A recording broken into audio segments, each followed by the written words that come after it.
Hello, students. Today we're going to be talking about the importance of how you make a lecture effective. What kind of techniques can we do to make sure that the lecture you're trying to put forth in terms of content is effective in reaching your audience in the way that we need it to? Well, we're going to be talking a little bit about, what kind of tools can you use for learning, what kind of information students process, how do they process it, especially adults. Adults process information sometimes in a different capacity. So, whether it's lecture, whether it's online, whether it's traditional in class, whether it's a hybrid, that will determine how you create your lecture um, in processing, right? Whether you have an enthusiastic lecture, whether you're building that bridge for students who maybe aren't as familiar with the content, how much you plan and organize. The first thing we're going to tackle is the enthusiasm of the lecture, right?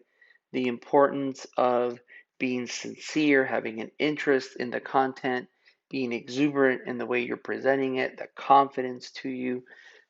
That's really important in the context of an effective lecture so that students understand where you're coming from um, and can connect. Building a bridge, a lot of times content you will cover students aren't very familiar with. And so as a lecturer, you need to try to figure out how can I bridge that information, right? What is the student's current knowledge? What do they need to learn? And so that bridge is something you as a lecturer will connect where students are in terms of their knowledge base and what you're trying to get students to understand. So those are really key components in this process. Um, Understanding the perspective, right, of where the student's coming from. How do you bridge that gap? What kind of techniques can you use? Are you going to be doing more conversation, lecture, videos? What type of information will you be using to become more effective?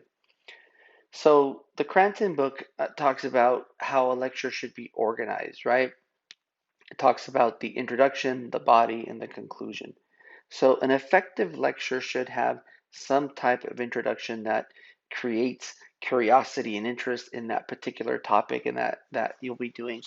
For me, I typically will do like an icebreaker, a story related to something that's happened that I can connect people to.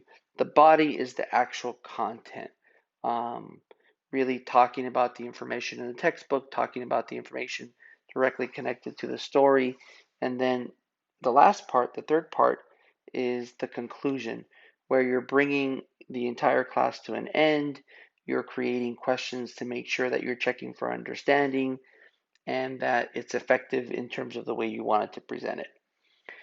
In terms of sequence of learning, you want to make sure that you're sequencing in a way where it's becoming effective for students. Students are understanding, they're learning, depending on what type of learner they are, that it's connecting to them based on the subject, based on their experience. If it's a group of graduate students, you would teach it differently than a group of undergraduate or freshman students. So, understanding that the way you sequence information is critical in the way you present and process it. Your Cranton book again talks about four elements to consider when you sequence information, right? What order do you want to place things in? So the first section talks about the nature and the structure of knowledge, right? Do the students have an understanding, right? Do you need to structure it more formally because maybe they don't?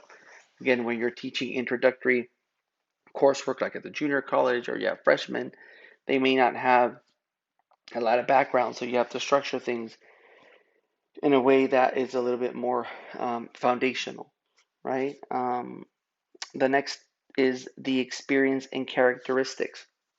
So, again, what type of characteristics do your learners have? Are they students that have experience coming into your class? Are they not? What kind of methods and materials will you use? Will you use more lecture, video, discussions, small group, icebreakers? What type of methods and materials will you use? Are you going to be more of a hands-on individual? Those are all things that have to be considered when structuring and planning for an effective lecture.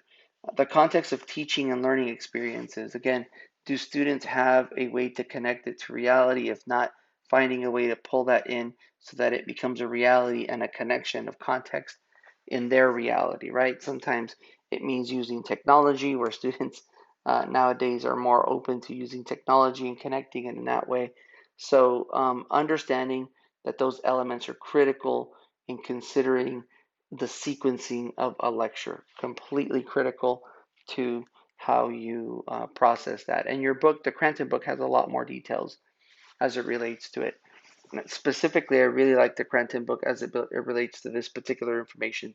The nature and structure of knowledge talks about if students don't have a strong technical cognitive domain of the information, you really should use a hierarchical task analysis, right? Where you're building a foundational learning, introducing it, kind of moving forward. Um, Psychomotor domain, talking about the procedural aspect of a psychomotor domain, combination of categories, depending on you're using multiple strategies to make sure your point can come across in a way depending on your course, right? And depending on what level you have. This is probably more evident as you get into upper division coursework where you have students at different levels, some who have done certain prerequisites, others haven't. And so you have to kind of adjust and create an environment so that you don't lose students who don't have that background. So, speaking of little background, your book talks about the Cranton books does a really good job of explaining what do you do when you have students with little background on the knowledge, right? And this can be something when you're talking about intro child development, right? Developmental theory. You have to use a hierarchical task analysis where you begin at the very bottom, setting some foundations and building from there. So I really recommend you go into the Cranton book and get a little bit more details with that if you're interested in that process. Methods and materials. What type of methods do you use? Will you be somebody who does traditional lectures? Will you use the book in a more meaningful way? They should always be matched and connected to your objectives in the context.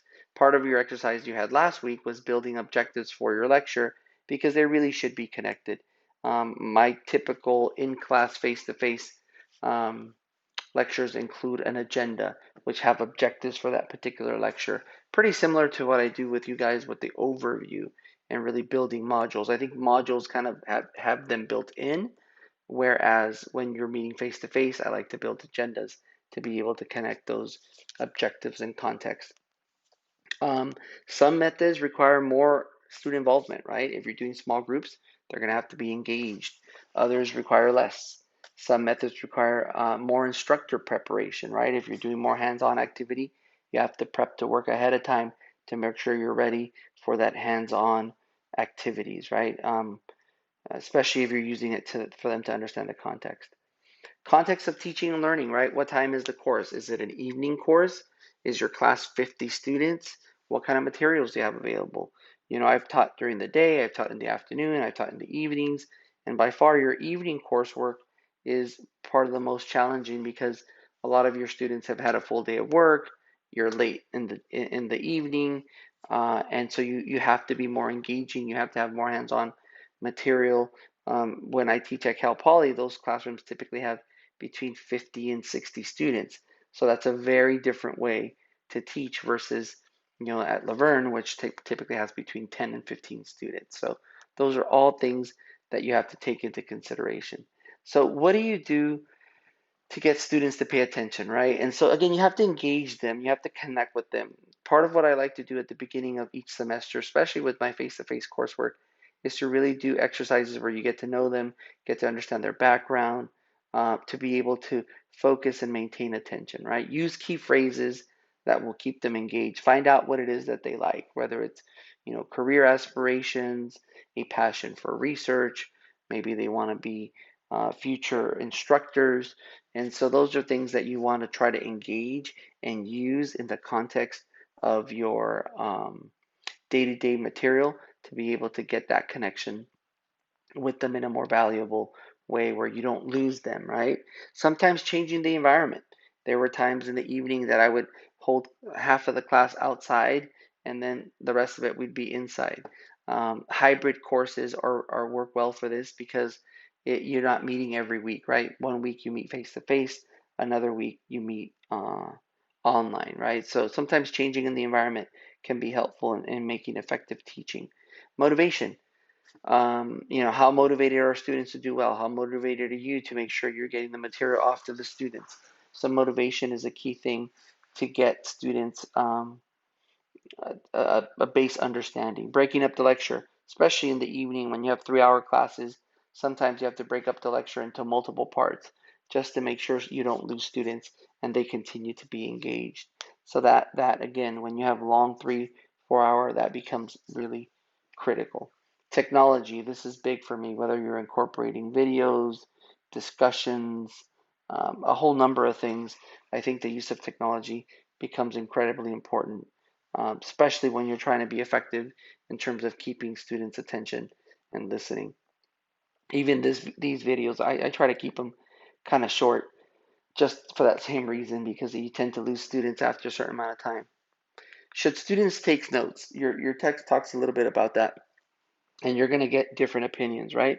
Obviously, for some students, notes can help them with memory, going back to review, to keep their attention, but many times they're so focused on taking notes, they're not really listening and engaging in that conversation, right? So that is something you have to keep in mind. There needs to be a balance. Some students prefer, because again, they can go back and review their notes. Um, so something that's important that you should keep in mind, because students will do that, is to build in redundancy and pauses just to make sure, checking for understanding, making sure that students are understanding. Part of why I like to provide students with the PowerPoints is because it eliminates that, right? They can really be focused and engaged. So I provide them the PowerPoint that will contain all the information they may need. I found that to be very effective in getting students not to be so worried about that, but instead be ready to be able to be engaged in the class.